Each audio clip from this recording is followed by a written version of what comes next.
So here we are at Glasgow Airport in Greenwash Village, and we've got some lovely artwork that's been prepared by a local primary school, and these images were supposed to be for the heads of state at COP. Instead they've ended up in a Greenwash Village in Glasgow Airport, and here's Dan to give us a little bit more thoughts on the matter.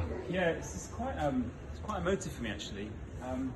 So I became a parent a few years ago, and this is the main reason that I've really started thinking differently about this. You know, now it's not my future, it's, you know, the future of that whole generation, my children included, but as well the 1 billion children in the world who are currently suffering right now from the effects of our climate emergency.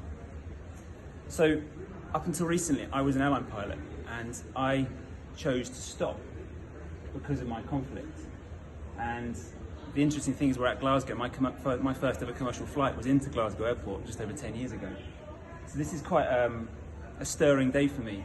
And it was stirring enough until I saw these things, and I've seen these children who have written things like, stop climate change, stop using fossil fuels.